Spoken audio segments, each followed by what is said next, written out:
Hello dear students, good morning, good afternoon all of you. ચાલો આગળ નવી theory, important topic છે viscosity. બરાબર, વિસ્કોસિટીની બે થિયરી છે. પહેલી આ છે ને બીજી આપણે કાલે જોશું સ્ટોકનું પ્રમેય, અને આજે એની બધી basic information. Viscosity, viscous force જુઓ.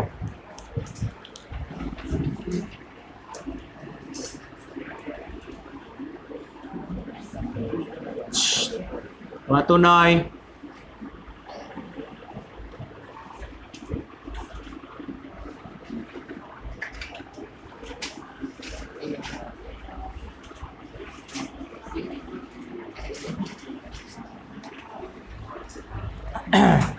Viscosity, liquid frictional force.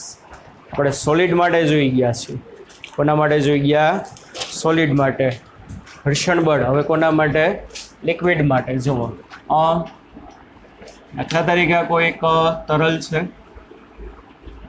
પ્રવાહી,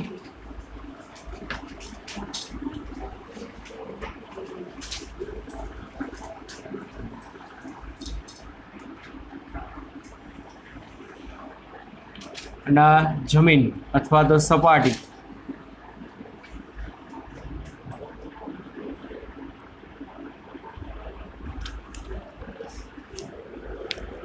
સૌથી નીચલી સપાટી છે એ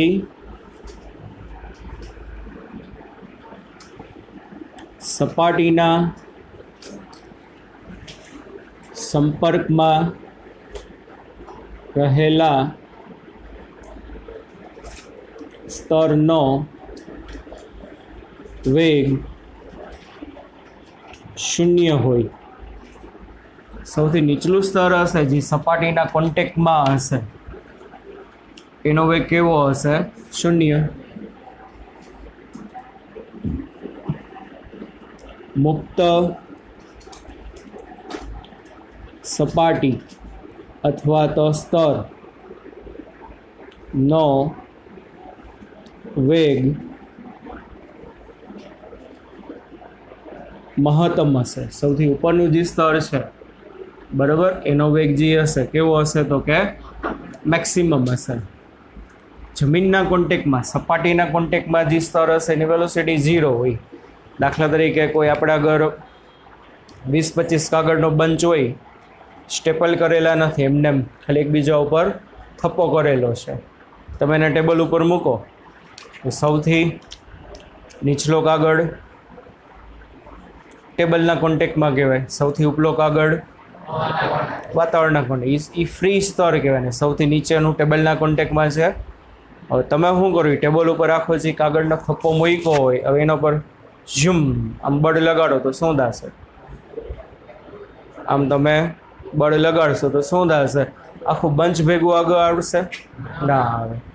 શું થશે? કાગળના બધા સ્તર એટલે બધા કાગળ એકબીજા ઉપર શું થઈ જશે? આમ પથરાઈ જશે કે નહીં?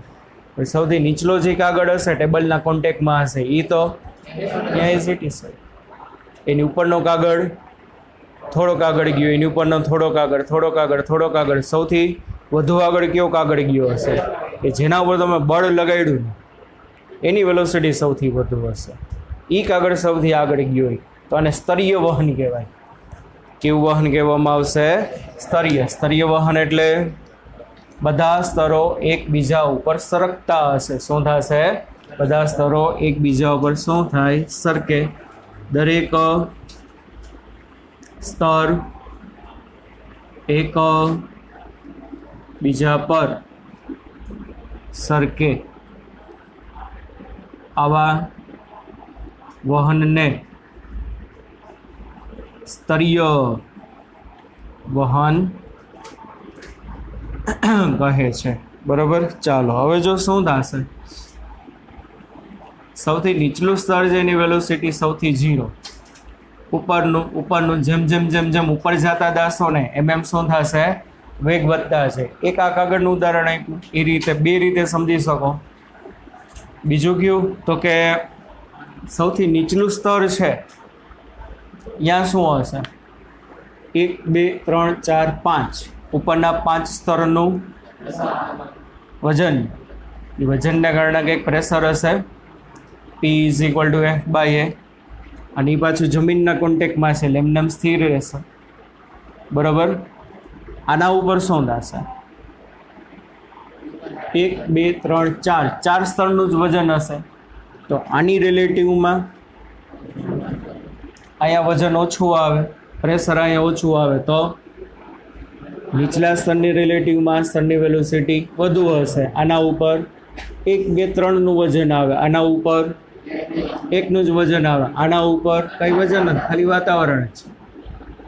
બરાબર. તો અહીંયા પ્રેશર ઓછું છે, નીચે તરફ લાગતું બળ કેવું છે? ઓછું છે. એને પરિણામે શું થશે? કે દરેક સ્તરે એકબીજા પર સરખે એવા વહનને સ્તરીય વહન કહેવાય, અને દરેક સ્તરને સાપેક્ષ વેગ હશે. બધા સ્તર એકબીજાની સાપેક્ષ ગતિ કરતા હોય તો બધાની કંઈક શું હોવાની છે? Relative velocity. ચાલો હવે જો સમજો, આ સ્તર આ દિશામાં v જેટલા વેગથી જાય છે, કેટલા વેગથી જાય? v. તો શું થશે? Liquid frictional force. નીચેનું સ્તર શું કરશે? ઘર્ષણ બળનું કામ શું? ઘર્ષણ બળનું કામ શું? ગતિનો વિરોધ કરવાનો કે સાપેક્ષ ગતિનો વિરોધ કરે? સાપેક્ષ ગતિનો વિરોધ કરે. ગતિનો વિરોધ ના કરે, ગતિનો વિરોધ નહીં કરે. શું કરશે? તો કે સાપેક્ષ ગતિનો વિરોધ કરે. એટલે 2 નંબરનું જે સ્તર છે, સમજજો સરખું. 1 2 2 નંબરનું સ્તર શું જોશે? બોલો, 2 નંબરનું સ્તર શું જોશે? ઉપર કે એની સાપેક્ષે પહેલું સ્તર એની વેલોસિટી વધુ છે, તો એને તો એવું જ લાગશે ને. શું એવું લાગશે? કે ઉપલું સ્તર મારા કરતાં આગળ નીકળી ગયું, એટલે એને એવું લાગશે કે આગળ જાય છે. એની કમ્પેરિઝનમાં જો રિલેટિવ વેલોસિટી હશે, કેવી હશે?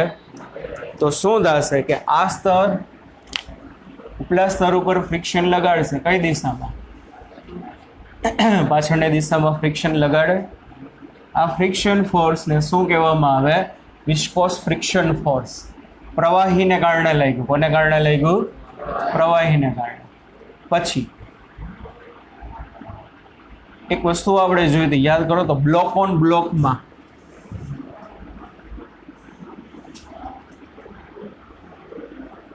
આવા બધા પ્રોબ્લેમમાં આના ઉપર આ દિશામાં બળ લગાડો એટલે આનો વેગ આ દિશામાં v જેટલો હોય તો નીચલો બ્લોક શું કરે?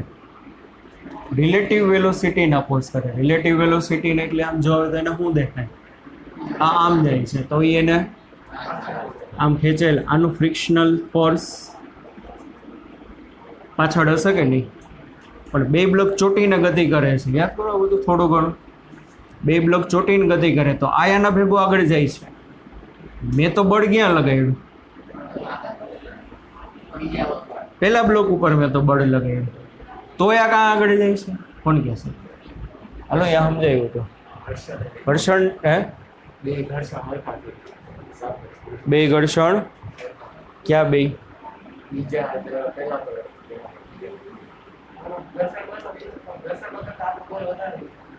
એમને 2 બ્લોક ચોટીને જાય એનો મતલબ શું? આ બ્લોક આમ ગયો તો કાંઈક તો એને ખેંચી કોક તો હશે ને લઈ જવા મારે.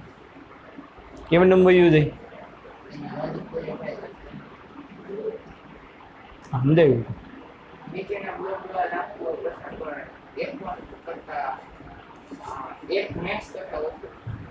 એ બધી વસ્તુ બરોબર કે 2 બ્લોક જ્યાં સુધી ચોટીને ગતિ કરે કે જ્યાં સુધી એની એફએસ મેક્સની લિમિટ ના હટાવે ત્યાં સુધી 2 બ્લોક ચોટીને ગતિ કરશે કે નહીં? પણ નીચેનો બ્લોક આગળ જાય છે તો કાંઈક તો હશે ને એના ઉપર, એમ કહું છું. નથી સમજાતું?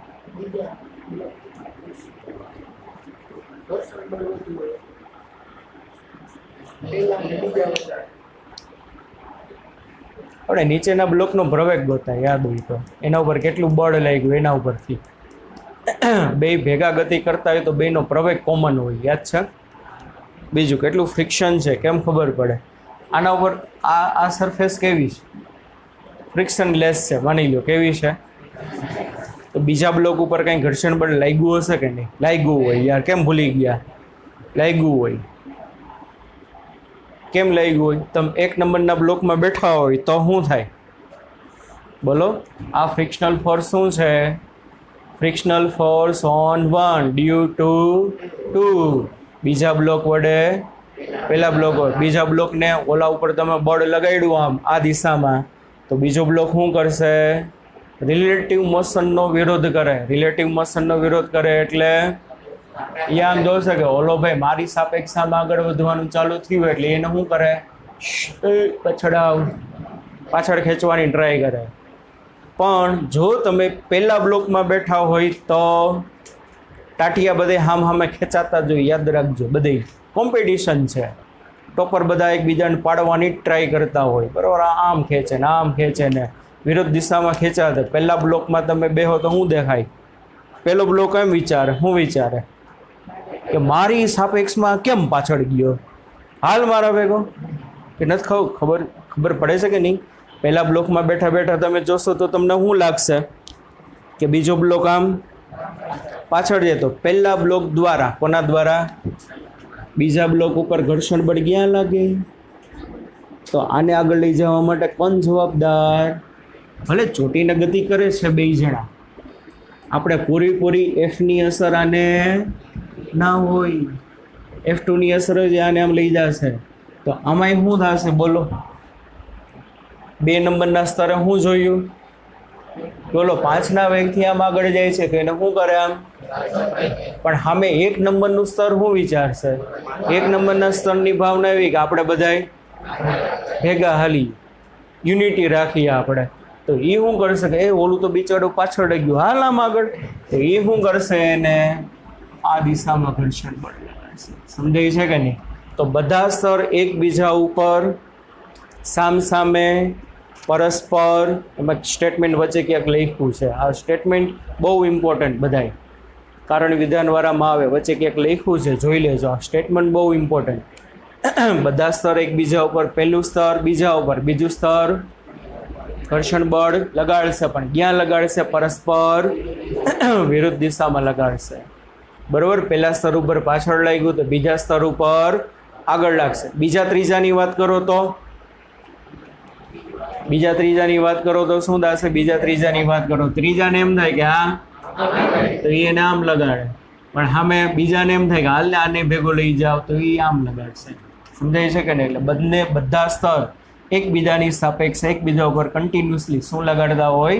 બળ લગાડતા. બીજું, આપણે 2 ફ્રિક્શન આવતા ને, સ્ટેટિક અને કાઇનેટિક. Fs બરાબર μSn. સ્ટેટિક ફ્રિક્શન ક્યારે લાગે? પદાર્થ સ્થિર હોય ત્યારે. કાઇનેટિક ફ્રિક્શન ક્યારે લાગે? પદાર્થ ગતિમાં હોય ત્યારે. અત્યારે આપણી આજુબાજુ બધા પદાર્થ સ્થિર છે, તો કેટલું સ્ટેટિક ફ્રિક્શન હશે? બોલો. બધા પદાર્થ આપણી સાપેક્ષમાં બધા સ્થિર છે, તો કેટલું સ્ટેટિક ફ્રિક્શન હશે? Fs બરાબર μSn. ના હોય, 0 હોય. કાં 0 હોય? ભૂકંપ આવ્યો? ભલે હેલું ફિલિંગ આવી તમને? મને કેમ એમ ફિલિંગ આવી? જો ભાઈ, તમારે બધા, અમે જિંદગી થોડી ઘણી જોઈ લીધી, 20-30%. તમારે બધાને જીવવાનું બાકી છે, કોલેજમાં જવાનું, એન્જોય કરવાનું. હે શું છે? કાંઈ નહીં. ના, ખરેખર આમ ધ્રુજરે એવું લાગ્યું જરા. તમે તો નહીં જોયું, અમે જોયા ભૂકંપ. કે હું 10મામાં હતો. 10મામાં નહીં, 9મામાં. સવારના પોરમાં કાર્ટૂન જોતો હતા આપણે નાના હોય ત્યારે. અમારે તો શું આવતું કાર્ટૂનમાં? બહુ કંઈ જાજુ ના આવતું. ઓલું એક મિકી માઉસ વાળું કાર્ટૂન આવતું, એ GTV ઉપર આવતું. બોલો, ત્યારે કાર્ટૂનને કંઈ ચેનલ જ નથી, GTV ઉપર આવતું. અને તે 26મી જાન્યુઆરી સવારે 8:40 કે એવું કંઈક થયું. આપણે તો આરામથી હુતા કાર્ટૂન જોતા હતા. ત્યાં ઠામનો અવાજ આવ્યો. મારા મમ્મી બાપા બાંધતા દોઈ. મને મમ્મી એકાદા ઠામનો ઘા કર્યો હશે. ત્યાં તો કહું બહાર નીકળો. પછી ખબર પડી આમ બધું. આમ શરૂઆત આપણે ફર્સ્ટ ટાઈમ આવું બધું ફીલ કર્યું હોય, બધું ધ્રુજવા માંડ્યું. પહેલાં તો મને ઠામ પડ્યા તો થયું હું, આમ ધક ધક ધક ધક ધક બધું આમ ધ્રુજે. આમ બારે આમ નીકળીને આમ જોયું ને આમ ખરેખર આમ બિલ્ડિંગો બધા આમાં મળતા હતા. અને ત્યારે પરસેવો વેડો હે આજે ગયા બરોબર. અને આપણે આમ સામે જો ને અમુક જગ્યાએ આમ જમીનમાં આમ તિરાડું પડી ગઈ. એટલે સીતા મૈયા કેમ હમાઈ ગયા હતા એમાં મુજે બુલા લે. આજે તો આપણે ગયા જ છીએ પણ એ થોડીક સેકન્ડ રહ્યું હતું બરાબર. 40-45 સેકન્ડ. પણ આમ અમે તો ગ્રાઉન્ડ ફ્લોરમાં જ રહેતા હતા એટલે તરત ફટાફટ બહાર નીકળી ગયા. પણ આમ લિટરલી આમ બિલ્ડિંગ આમ થાય આમ આમ જોવાનો એક લાહવો કહેવાય આમ આમ હું થતું આમ બીકે લાગતી હોય. એ તો વસ્તુ આખી અલગ. એટલે આપણે તે દિવસનો મને મનમાં ડર બેસી ગયો. આમ ભૂકંપ જેવું આમ એ નાનપણમાં એ બધી મેમરી આમ સેવ થઈ ગઈ ને ત્યારે બધું એવું જોયું હોય ને અઘરું લાગે. કેટલા માણસો બિચારા આમ બધા બિલ્ડિંગો ને બિલ્ડિંગો આમ પડી ગયા હતા. ત્યારે પછી બધા હું રાત્રે બધા બહાર જ રહીએ, ઘરમાં કોઈ જાતું જ નહીં. શેરી આખી હું તો કે ભરાઈ ગયું બધા બહાર જ શું થાય. 15-20 દિવસ તો છોકરાઓને અમને બધાને મોજ આવી ગઈ. બીજું કોઈ બારો ઘરની બહાર નીકળી મરી ગયા ઘરમાં કરો હવે આખો દી બહાર જ રખાડ્યા રાખો. હવે ત્યારે તો બધા આખો દી બધા બારે જોઈ છોકરાઓને જોતું હતું મળી ગયું બારે રખડવાનું. આવું બધું છે. કાંઈ થાય ને હાલો જાઓ વયા જાઓ મેદાનમાં ક્રિકેટ રમવા. અને મેદાનમાં તો કંઈ થવાનું છે નહીં, જાઓ ક્રિકેટ એવું રહીમાં. એટલે એક રીતે લાવો લીધો ને એક રીતે આમ ખરાબ હતો. આમ મને આમ આ તારો પગ ધ્રુજે પાછળ રાખને. હા હવે ખબર પડી આમાં આમ કઈ નો કઈ રાખે એટલે આ ધ્રુજે હાડા. એક તો બીક લાગતી હોય એટલે ફ્રિક્શનલ ફોર્સ અત્યારે ગયા નહીં હોય સ્ટેટિક ફ્રિક્શન. કારણ કે ફ્રિક્શનલ ફોર્સ ઇઝ કેવું છે સેલ્ફ એડજસ્ટિંગ ફોર્સ. બાહ્ય બળ લાગે ત્યારે આવે ત્યારે બેન્ચ ઉપર બે જ બળ હશે, એક લંબબળ અને બીજું વજન બળ. પણ બેન્ચનું આમ ખેંચું છું અને આ દિશામાં નથી આવતું તો એનો મતલબ પાછળની દિશામાં શું હશે? ફ્રિક્શન હશે. પ્રવાહીમાં એવું ના હોય, સ્થિર હોય ત્યારે કંઈ ઘર્ષણ બળ હોય જ નહીં. આમાં સ્થિર હશે અને બાહ્ય બળ લગાડો તો ઘર્ષણ બળ આવશે. પદાર્થ જ્યારે સોલિડ બોડી ગતિમાં આવે ત્યારે શું લાગે? કાઇનેટિક ફ્રિક્શન લાગે. કેવું ફ્રિક્શન લાગે? And kinetic friction is always less than static friction. ગતિક ઘર્ષણ બળ સ્ટેટિક કરતાં હંમેશા કેવું હોય? જોયું તો ને આપણે હાલે પહેલાં આમ વધતું જતું હતું પછી આમ અચળ થઈ ગયું હતું. But kinetic friction does not depend on contact area. બે સંપર્ક સપાટીઓના ક્ષેત્રફળ ઉપર આધાર રાખતું ના રાખતું. ફોર્મ્યુલા શું છે? એફ કે બરાબર મ્યુ કે એન બરાબર mg. એમાં ક્યાંય એરિયા આવે છે નહીં. Second thing is that kinetic friction does not depend on velocity. વેગ ઉપર આધાર રાખે ના રાખે. 5ના વેગથી કોઈ પદાર્થ જતો હોય કે 10ના વેગથી જતો હોય, બે પદાર્થ ઉપર કાઇનેટિક ફ્રિક્શન. બે પદાર્થ નહીં, એક જ પદાર્થ છે. એક પદાર્થનો વેગ આજે 5 છે, એ જ પદાર્થનો વેગ કાલે 10 છે તો મ્યુ કે એનું જ રહેવાનું છે એમ. એનું જ રહેવાનું છે, કંઈ બદલવાનું નથી. તો 5ની વેલોસિટી હોય કે 10ની કેવી રહેશે? ફ્રિક્શનલ ફોર્સ કાઇનેટિક કેવું હશે? સેમ જ હશે. પણ હમણાં આપણે આમાં જોશું કે લિક્વિડ માટે જે ફ્રિક્શનલ ફોર્સ હોય ને એરિયા ઉપર અને વેલોસિટી ઉપર બે ઉપર આધાર રાખશે. એરિયા ઉપર આધાર રાખશે અને વેલોસિટી ઉપર બે ઉપર. જુઓ કેવી રીતે.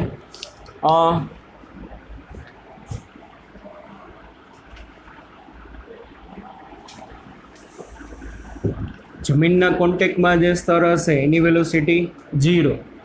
એના કરતાં ઉપલા સ્તરની વેલોસિટી થોડીક વધુ હોય. જેમ જેમ ઉપર જશો ને એમ બધા સ્તરના વેગ કન્ટિન્યુઅસલી શું થતા જશે? વધતા જશે. માની લ્યો બે સ્તર વચ્ચેનું અંતર dy છે. બે સ્તર વચ્ચેનું અંતર કેટલું છે ભાઈ? dy. હવે મને કહો કે ભાઈ આ સ્તરનો વેગ v હોય એની ઉપરના સ્તરનો વેગ કેટલો હશે? v + dv. સરસ. બે સ્તર વચ્ચેનું અંતર કેટલું છે? Dy dy dy. આનો વેગ v છે તો ઉપલાનો વેગ ડીવી. ડીવાય નહીં ભાઈ, આનો વેગ કેટલો હશે? v plus ડીવી. એનો વેગ નીચલા સ્તર કરતા એનો વેગ કેવો હશે? વધુ જ હશે. નીચેથી ઉપર જશો એમ વેગ ડીવી ડીવી ડીવી ડીવી ડીવી જેટલો શું થતો જાય? વધતો જાય. ઉપરથી નીચે આવો તો આને મેં v કીધું હોય તો આનો કેટલો હોય? આને v કીધું હોય તો આનો v હોય. આનો v હોય તો આનો કેટલો હોય? v માઇનસ ડીવી હોય. નીચે આવો તો ઘટાડવાનું, ઉપર જાઓ તો શું કરવાનું? વધારવાનું. મારે પેલા વાત કરવાની છે, અમુક વસ્તુ બુકમાં નથી. વેગ પ્રચલન, વેલોસિટી ગ્રેડિયન્ટ. શું જોઈએ? વેગ પ્રચલન. વેગ પ્રચલન એટલે વેલોસિટી ગ્રેડિયન્ટ. કોને કહેવાય? જો વેગ પ્રચલન બે ક્રમિક સ્તર અથવા તો કૌંસમાં એકમ અંતરે રહેલા બે સ્તર, બે ક્રમિક સ્તર અથવા તો એકમ અંતરે રહેલા બે સ્તર વચ્ચે વેગના તફાવતને વેગ પ્રચલન કહે છે. વેગ નહીં પણ શું? વેગ પ્રચલન. વેગ પ્રચલન એટલે હું? બે ક્રમિક સ્તર વચ્ચે શું હશે ભાઈ? બોલો. વેગનો તફાવત. બે ક્રમિક સ્તર વચ્ચે અથવા તો એકમ અંતરે રહેલા બે સ્તર વચ્ચે વેગના તફાવતને કહેવાય વેગ પ્રચલન. વીજી શું કહેવાશે? વીજી. વી નહીં, વીજી. Velocity gradient. શું થાય ફોર્મ્યુલા? ફોર્મ્યુલા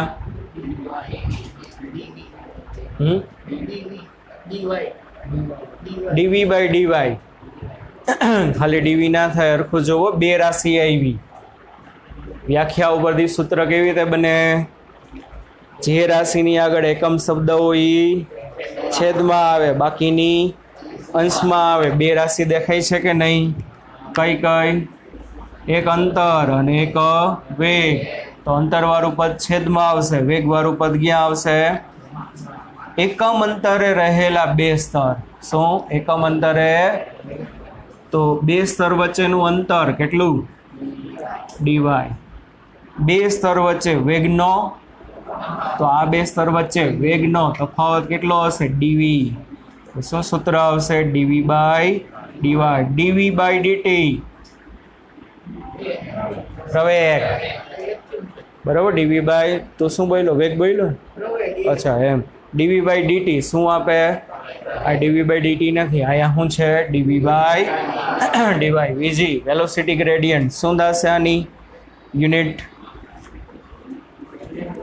મીટર પર સેકન્ડના છેદમાં મીટર એટલે સેકન્ડ ઇન્વર્સ. શું થશે? વેગ પ્રચલનનો એકમ સેકન્ડ ઇન્વર્સ. ચાલો તો હવે વિસ્કોસ ફોર્સ એટલે કે આ જે ફ્રિક્શનલ ફોર્સ છે ને, વિસ્કોસ ફોર્સ, આ જે ફ્રિક્શનલ ફોર્સ છે એફવી. એફવી એટલે viscous frictional force is proportional to A and viscous force is proportional to dv by dy. બે સ્તર વચ્ચે લાગતું વિસ્કોસ ફોર્સ. શ્યાનતા બળ. કેવું બળ કહેવાય બાળકો? શ્યાનતા બળ. Viscous force. લિક્વિડનું ફ્રિક્શન શું હશે? બે સ્તરના ક્ષેત્રફળના સમપ્રમાણમાં અને વેગ પ્રચલનના ડીવાય બાય ડીવી નથી. શું છે? ડીવી બાય ડીવાય છે. એના શું હશે? સમપ્રમાણમાં. That's why એફવી is proportional to A into dv by dy. Fv is equal to minus eta A dv by dy. Minus શું દર્શાવશે કે જે વિસ્કોસ ફોર્સ છે ફ્રિક્શનલ ફોર્સ એ શું કરશે સ્તરની સાપેક્ષ વેલોસિટીને અપોઝ કરશે ને શું કરશે વિરોધ કરશે ઈટા કો એફિશિયન્ટ ઓફ વિસ્કોસિટી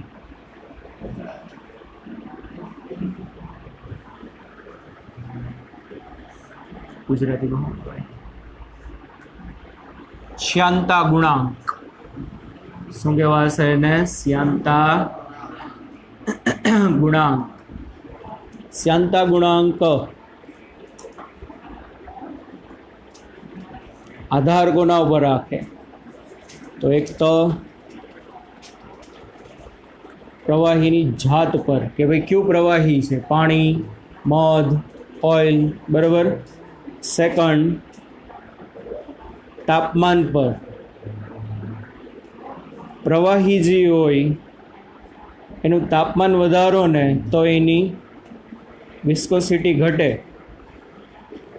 અને વાતું કોણ કરે છે અંદર વાત અને વાયુનું ટેમ્પરેચર વધારશો ને તો એની વિસ્કોસિટી વધશે પ્રવાહી માટે ટેમ્પરેચર ઇન્ક્રીઝ કરો તો એની વિસ્કોસિટી ઘટે વાયુ માટે ટેમ્પરેચર વધારો તો એની વિસ્કોસિટી વધશે પ્રવાહીમાં આપણે જો દાખલા તરીકે આ મસ્ત મસ્ત મજાના ગુલાબજાંબુ એવા હોય આમ અને આમ આપણે ક્લેન આ કેટલું થયું વાતુમાં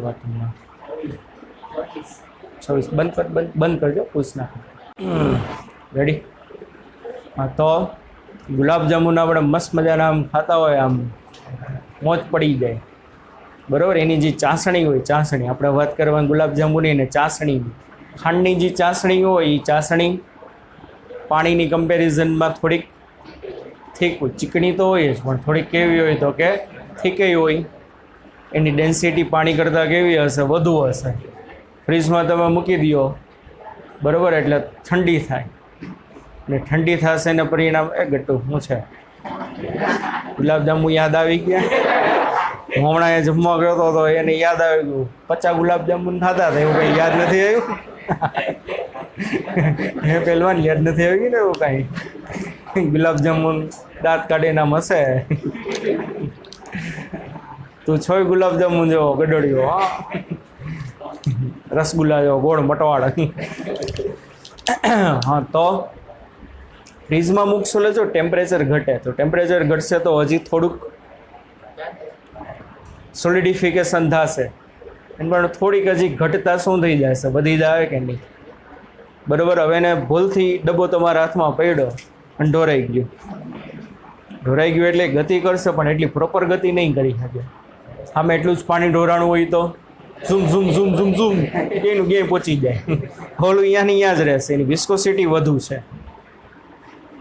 સૌથી નીચલું સ્તર ઉપર શું થાય સૌથી નીચલા સ્તર ઉપર આખા સ્તરનું વજન આવે કે નહીં એ જ આગળના એ જ બધાને ખેંચી રાખે આવો પાછળ આવો બધાની ગતિનો શું કરે વિરોધ કરે ખેંચી જ રાખે તને આગળ જવા જ ના દઉં સમજાયું છે મઢ ઢોરાણું હોય વી કદનું અને વી કદનું પાણી ઢોરાણું હોય તો દળ કોનું વધુ હોય મધનું બે વોલ્યુમ સેમ છે રો બરાબર એમ બાય વી એમ બરાબર રો વી એમ બરાબર રો ઇન્ટુ વી વી બેનો સેમ છે બટ રો મધનો વધુ હોય સૌથી નીચલા સ્તર ઉપર શું થશે આખા મધનું વજન આવે તો એ તો અહીંયા ચોટી જ જાય જમીનાર પણ ઉપલા સ્તરની સાપેક્ષ ગતિનો શું કરે વિરોધ કરે બરાબર તો અહીંયા વિરોધ વધુ થાય જ્યારે પાણીમાં વિરોધ કેવો થશે ઓછો થશે આ સ્તર છે આના ઉપર કેટલું વજન આવશે આના ઉપર એક જ સ્તરનું વજન આવે કે નહીં બરાબર માની લો વી કદનું પાણી હોય અને વી કદનું મધ હોય તો વિરોધ ક્યાં થશે આની ગતિનો વિરોધ ક્યાં થશે મધમાં વધુ કારણ કે આટલા જ કદનું પાણી છે એટલા જ કદનું મધ છે તો વજન ક્યાં વધુ ઇફેક્ટ કરે મધમાં સમજાય છે આપણે વાત કરતા હતા તાપમાનની પણ જો એ જ ચાસણીને તમે ગરમ કરો તો શું થાય ચાસણીને તમે ગરમ કરો તો થીક હશે તો પાછી થોડીક એવી પાછી પાતળી બની જશે થોડીક એવી કેવી બની જશે પાતળી કે નથી ખબર ના ખબર હોય જોઈ લેજો બરાબર. પાછી તમે ગેસ ઉપર મૂકશો ને તો જેટલી સોલિડિફિકેશન હશે ને પાછું લિક્વિડમાં કન્વર્ટ થશે, થોડીક પાતળી બને. પાતળી બને તો પછી તમે એને ઢોળો ગરમ કરીને તો શું થશે? એનું વહન કમ્પેરેટિવલી ઠંડી ચાસણી કરતાં ગરમ ચાસણીનું વહન કમ્પેરેટિવલી વધુ હશે. એમ ખબર ના પડે તો આ તો બધાએ સાંભળ્યું જ હોય. એન્જિન ઓઇલ આપણે બાઇકમાં કારમાં એન્જિન ઓઇલ કેવું હોય? ચીકણું બરાબર, એની વિસ્કોસિટી વધુ હોય. શા માટે આપણે એન્જિન ઓઇલ એડ કરીએ? એન્જિનના જુદા જુદા ભાગને ઘસારો ઓછો લાગે. શું ઓછો લાગે? ઘસારો ઓછો લાગે એના માટે. પણ એન્જિન ઓઇલ તમે એક વખત પુરાયું એટલે પૂરું લાઈફ ટાઈમ રહેશે? ના. અમુક ટાઈમે શું કરવું પડે? કાં બદલાવવું પડે. કારણ કે એન્જિન ઓઇલ જ્યારે એન્જિનમાંથી પાસ થતું હશે ત્યારે એન્જિનની હીટને કારણે શું થાય? ગરમ થાય. એ ગરમ થાયના પરિણામે ધીમે ધીમે એની ચિકાસનો વિસ્કોસિટીનો ગુણધર્મ શું કરતું રહીએ? ગુમાવતું રહીએ. અને વિસ્કોસિટીની પ્રોપર્ટી ગુમાવે એમ ડેન્સિટી ઘટતી જાય, ધીમે ધીમે પાતળું થતું જશે. કેવું થતું જાય? એટલે અમુક સમય તમને મેકેનિક કહે જ, તમારી ભાષા આમ તો ગેરેજવાળો બોલાય, પણ આમાં ઘણા મોટા થઈને મેકેનિકલ એન્જિનિયર કરીને ગેરેજ જ ખોલવાના. આમ નહીં તો આમ, કંપનીમાં જોબ ના મેળી, હાલો ગેરેજ ખોલો. એટલે ગેરેજવાળો ના બોલે. મેકેનિકલ એન્જિનિયર આપણને એવું કહે કે ભાઈ અમુક ટાઈમે તમારે શું કરવાનું? આમાં એન્જિન ઓઇલ બદલ. કારણ ગરમ થઈને એને પરિણામે પાતળું થાય. પાતળું થાય એટલે એની વિસ્કોસિટી શું થઈ જાય? ઘટી જાય. ચિકાસનો ગુણધર્મ શું કરે? ધીમે ધીમે ગુમાવતું જાય. એટલે ટેમ્પરેચર વધશે એટલા માટે શું થશે? એની વિસ્કોસિટી ઘટે. વાયુનું લગભગ ક્યાંય આવતું નથી, પણ આ યાદ રાખજો, ટેમ્પરેચર વધશે તો વાયુની વિસ્કોસિટી શું થવાની છે? વધવાની છે. બરાબર, એક વસ્તુ આ. ચાલો પછી આના એકમ છે ને ઇમ્પોર્ટન્ટ છે. કોકે એકમ કેમ ઇમ્પોર્ટન્ટ છે? દાખલામાં MCQમાં મોટે ભાગે છોકરાઓ ગોટે ચડે છે ને આના એકમ ઉપરથી જ ચડે છે. જો eta is equal to FV by A dV by dy. Eta is equal to FV by A dV by dy. Coefficient of viscosity શું થશે? FV બળ છે. બળ શું છે? આ વિસ્કોસ ફોર્સ છે. Newton upon area metre square dV by dy. વીજી છે, વીજી સેકન્ડ ઇન્વર્સ, એટલે આને સેકન્ડ લખાય, છેદમાં સેકન્ડ ઇન્વર્સ આવશે. ઉપર જાય એટલે સેકન્ડ, એટલે ન્યૂટન સેકન્ડ પર અથવા તો પાસ્કલ સેકન્ડ થાય કે નહીં? ન્યૂટન પર મીટર સ્ક્વેર એટલે શું થાય? Pascal second. આ છે ને ભાઈ એસઆઈ યુનિટ છે. અને આઈ થિંક પોઈઝિલ, શું લઈ? પોઈઝિલ લખ્યું છે. તો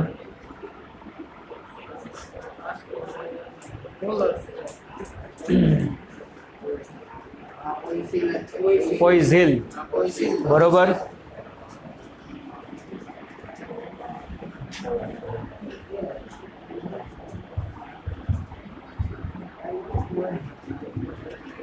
પોઈઝિલ જે છે એનો એસઆઈ યુનિટ છે.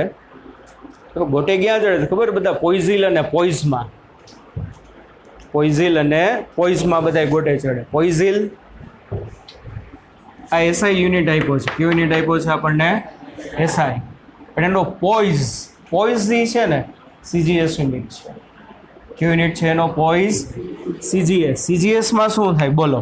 હવે તો બીજું ચેપ્ટર આલી ગયું એટલે બધું આવડે ને? નાની પાડવાની. ન્યૂટનની બદલે ડાયન કે ડાઇન? ચુડેલ. ન્યૂટનની બદલે ડાયન, ચુડેલ. સેકન્ડની બદલે સેન્ટીમીટર સેકન્ડ આવે સીજીએસમાં. સેકન્ડ જ આવે. અરે સીજીએસમાં સેન્ટીમીટર સેકન્ડ ના આવે. અચ્છા એવું છે. અને મીટર સ્ક્વેરની બદલે cm square. But this is known as poise. ઓલું પોઈઝિલ અને આ થશે પોઈઝ. હવે બે વચ્ચેનો આપણે મેથેમેટિકલ રિલેશન જોઈશું. 1 meter is equal to 1000 centimeter, 1 kg is equal to 1 meter is equal to 100 centimeter છે ને ગાણિતિક સંબંધ. 1 kg ઇઝ ઇક્વલ ટુ 1000 ગ્રામ. તો આ આવે છે ને ભાઈ, આવે છે ને?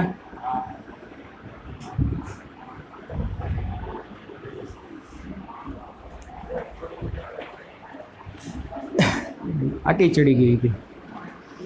આમાં છે ને ભાઈ આવશે 10⁻⁻1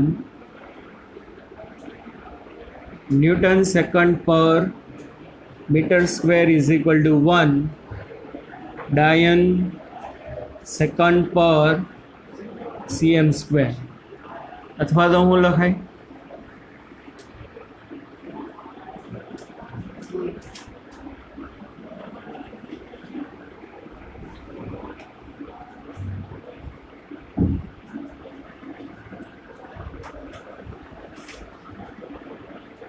મોટે ભાગે જોશો ને, મોટે ભાગે પોઈઝમાં જ આપશે તમને. શેમાં આપશે? કેમ કે એક તરલની શાંતા ગુણાંક 0.3 પોઈઝ છે. કેટલો છે? 0.3 પોઈઝ. તો આપણે તો ડેટામાં બધું એસઆઈમાં જ જોશે. શેમાં જોશે? તો શું થશે? આ યાદ રાખો.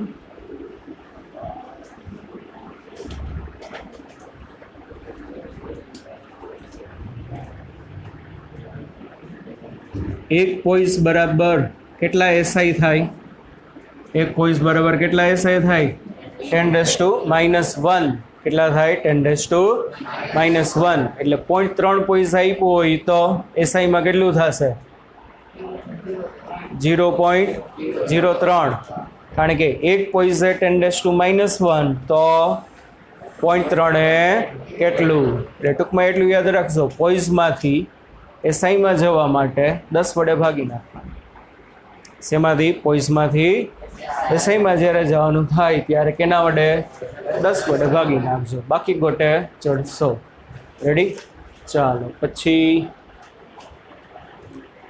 આ જે કરાયું બુકમાં કાંઈ નથી. યાર બુકમાં આખું અલગ રીતે સાબિતી છે. એ આપણે હમણાં જોઈ લઈ. બે વસ્તુ એકની એક જ છે, ફોર્મ્યુલા છે એટલે એ જ આવશે. આ સરળ રીતે આપણે જોઈ લીધું. ચાલો, બુકમાં જે આખું આપ્યું છે ને, આકાર વિકૃતિ ઉપરથી આખું સાબિત કરીને આપ્યું છે. હાથે કરીને ગ્રુપ બનાવે, સહેલું બનતું હોય નહીં. જુઓ તો એના પરથી આપણે જોઈ લઈએ એક વખત. આકાર વિકૃતિ ઉપરથી આખી થિયરી ડિરાઈવ કરેલી છે.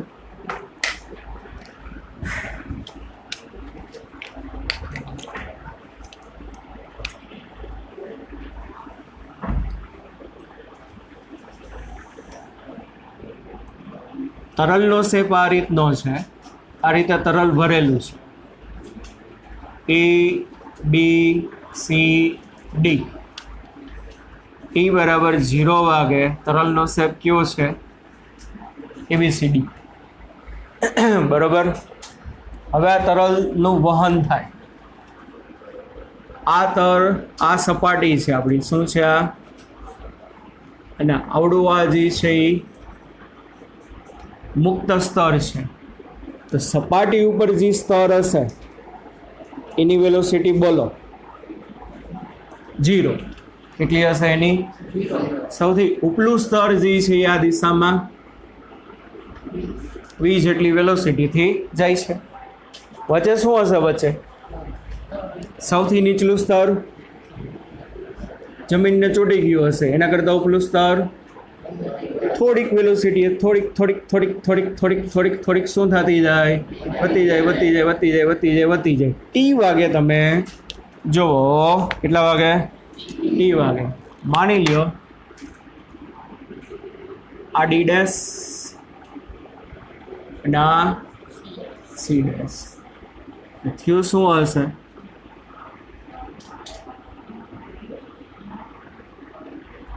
સૌથી વધુ સ્થાનાંતર કોનું થયું છે? જુઓ, ઉપલા સ્તરનું થયું છે. કેટલું એનું સ્થાનાંતર થયું? D dash. એની પછીના બધા સ્તરનું સ્થાનાંતર ક્રમશઃ કેવું છે? ઓછું છે કે નહીં? સૌથી નીચલા સ્તર તો એ બી ઉપર હતું ને, એ બી ઉપર જ છે કે નહીં? તો ટી વાગે નવો શેપ શું બન્યો છે? A B C dash D dash. કેમ સૌથી ઉપલું સ્તર વધુ ખાઈશું? એની નીચેના સ્તર ઓછા ઓછા ઓછા ખિસ્સા છે, હમણાં જ કીધું એમ. કારણ કે વજનની ઇફેક્ટને કારણે જેમ જેમ નીચે આવતા જશો એમ એમ નીચલા સ્તરના વેગ કમ્પેરેટિવલી ઉપરના સ્તરના વેગ કરતાં ઓછા હશે. તો ટી સમયમાં શું થયો કે ભાઈ પ્રવાહીનો આકાર બદલાઈ ગયો. શું બદલાઈ ગયો કહેવાય? પહેલા આકાર આમ હતો, આમ થઈ ગયો. બાકસના ખોખાવાળું ઉદાહરણ યાદ છે? હાથમાં રાખીને તમે આમ કરો એટલે શું થાય? શેપ ચેન્જ થઈ જશે. શું ચેન્જ થઈ જાય? એનો શેપ. બાકી આ એલ હતું, બરાબર. આ પેન આમ હોય તો એની લંબાઈ કેટલી થાય? આમ થાય તો એલ જ થાય, એમાં કંઈ ફેર ના પડે. આમ હોય તો એલ, આમ હોય તો કેટલી? L.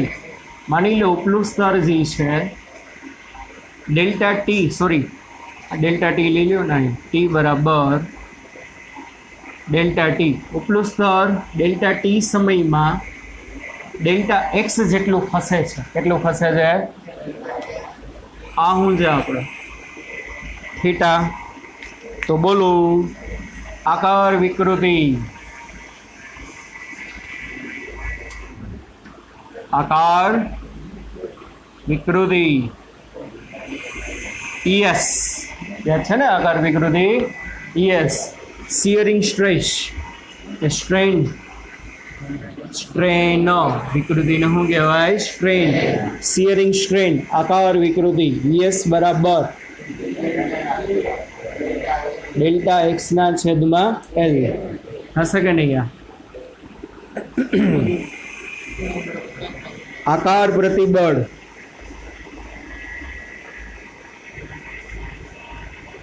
Sigma S. Shearing stress શું થાય?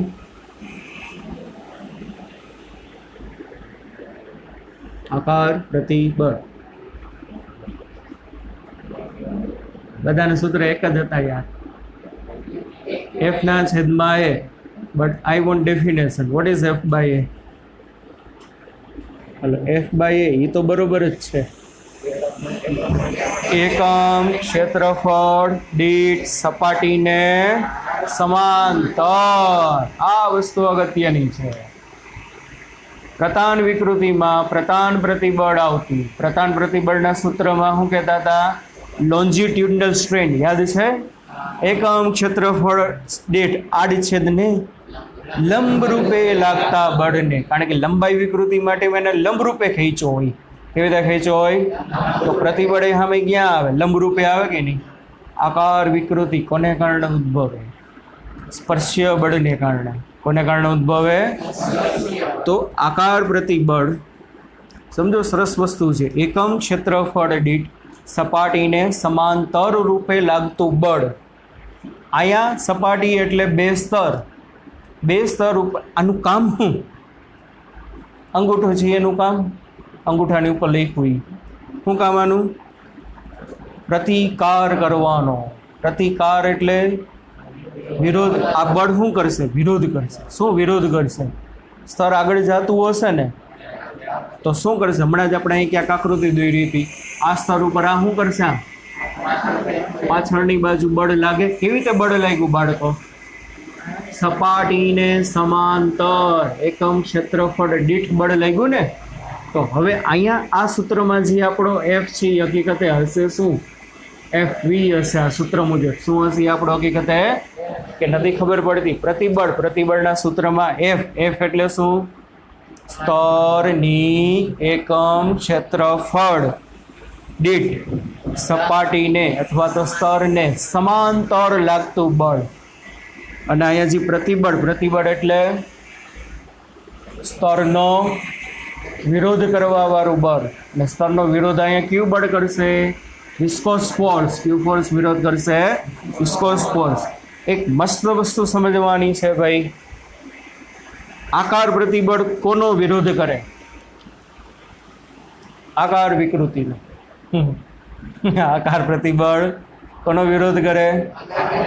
આકાર વિકૃતિનો. In solid but in liquid આકાર પ્રતિબળ આકાર વિકૃતિના દરનો વિરોધ કરે. માઇનોર એવો એક વર્ડ મસ્ત છે. ઇન સોલિડ આકાર પ્રતિબળ કોનો વિરોધ કરે? આકાર વિકૃતિનો. But in liquid in fluid આકાર પ્રતિબળ કોનો વિરોધ કરશે? આકાર વિકૃતિના દરનો. ઈ વળી હું આકાર વિકૃતિનો દર. સ્થાનનો દર વેગ. સ્થાનનો દર વેગ. સ્થાનનો દર એટલે સ્થાનમાં સમયની સાપેક્ષે ફેરફાર. દર શબ્દ આવે ને અહીંયા ટાઈમ હોય જ, યાદ રાખ. સ્થાનનો દર એટલે સ્થાનમાં સમયની સાપેક્ષે ફેરફાર થાય. વેગનો દર પ્રવેગ. વેગમાં સમયની આરે ફેરફાર થાય કે નહીં? આકાર વિકૃતિનો દર. આકાર વિકૃતિમાં સમયની સાપેક્ષે ફેરફાર થાય. અહીંયા જુઓ, આમાં આકાર વિકૃતિ કન્ટિન્યુઅસલી વધતી જ જશે. કા ઓની જેમ નહીં હોય બાકસના ખોખાની જેમ. શું બાકસના વ્યુમ? બસ શું થાય? ધૂમ ધૂમ ધૂમ ધૂમ ધૂમ ધૂમ ધૂમ ધૂમ. બાકસનો ખોખો આમ આમ જાતો જાય નહીં. એક વખત બળ લગાવ્યું બસ પૂરું. વિકૃતિ વધવાની બંધ થઈ ગઈ, સ્ટોપ થઈ ગઈ. જેવું તમે હાથ હટાવી લ્યો એટલે શું કરે? રૂમ પ્રતિબળ પાછું લઈ જાય. સમજો? પણ અહીંયા તો કન્ટિન્યુઅસલી પ્રવાહી બાપા એની મોજમાં ઢા ઢા ઢા ઓલું પ્રતિબળ આમ ખેંચી ખેંચીને થાકી જાય. સમજો અર્થું? એટલે સોલિડમાં આકાર પ્રતિબળ વિકૃતિનો વિરોધ કરે, પણ લિક્વિડમાં આકાર પ્રતિબળ વિકૃતિનો નહીં, વિકૃતિના દરનો. કારણ કે આ સ્તર કન્ટિન્યુઅસલી આ ખૂણો મોટો થતો જશે. જો ધીમે ધીમે આ બિચારું અહીંયા નિયાદ રહેશે જમીનના કોન્ટેક્ટમાં. ઉપરના બધા સ્તર શું થશે? આગળ આગળ આગળ આગળ નીકળતા જશે ને. એના પરિણામે આમ હતું, આ પહોળું ડીમ ડીમ ડીમ ડીમ ડીમ ડીમ થતું જશે ને. એટલે કન્ટિન્યુઅસલી વિકૃતિ સમયની સાપેક્ષે શું થાય? વધે. તો પ્રતિબળ શું ટ્રાય કરશે? રોકવાની ટ્રાય કરશે. એનો શું કરશે? તો કે વિરોધ. એટલે ખાસ યાદ રાખજો ભાઈ. શું થાય વિકૃતિના દરનું સૂત્ર? બોલો બોલો ભાઈ. વિકૃતિનો દર વિકૃતિના છેદમાં સમય. વિકૃતિના છેદમાં આપણે મેં ડેલ્ટા ટી ટાઈમ માટે બધું કેલ્ક્યુલેશન કરવાનું છે મારે. કેટલા ટી ટાઈમ માટે? તો શું થશે બાળકો? થાકી ગયા. આ શું થયા? સ્તરનો વેગ થાય. શું થશે? સ્તરનો V/L. શું થશે? V/L. ચાલો ઈટા કોએફિશિયન્ટ બોલતા ને આપણે, સોરી મોડ્યુલસ ઓફ રિજિડિટી. શું બોલતા? Modulus of. It is known as coefficient of viscosity. બે કચ કેવા છે? શું હતું ઈટાનું સૂત્ર? બોલો. ઈટા બરાબર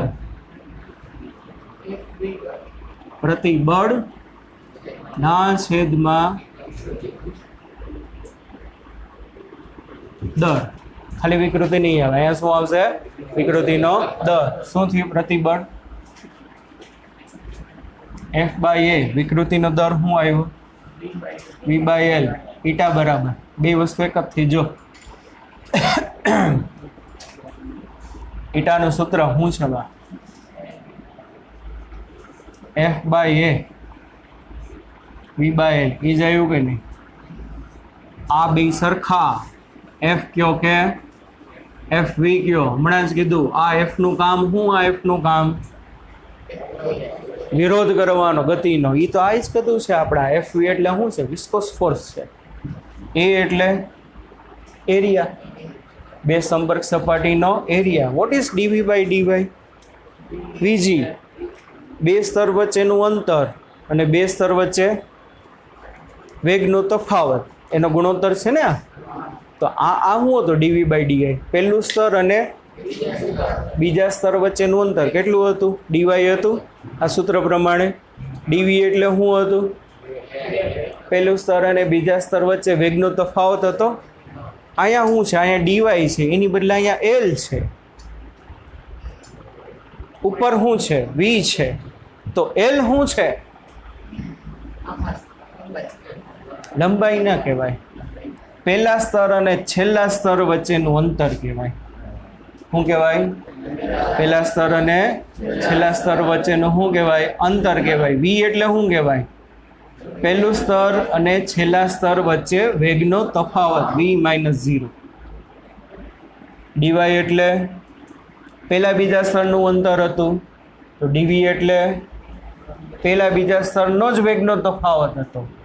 તો ડીવાયની બદલે અહીંયા એલ એટલે શું છે? પહેલા છેલ્લા સ્તર વચ્ચેનું અંતર છે. તો ઉપર વી શું હોવું જોઈએ? ઉપર વી પહેલા છેલ્લા સ્તર વચ્ચે વેગનો તફાવત હોવો જોઈએ. આ જ છે v માઇનસ વી. આવી ગયું કે નહીં? ટેક્સ્ટ બુકમાં આ રીતે સાબિત કર્યું, આપણે આ રીતે આપ્યું. રેડી? કાલે સ્ટોકનો નિયમ કરશું આનો ઉપયોગ કરીને, બરાબર? એ તો મોસ્ટ ઇમ્પોર્ટન્ટ થિયરી છે, બરાબર? બહુ મસ્ત મજાની થિયરી છે. ઓકે, ચાલો bye bye everybody, take care, C you then.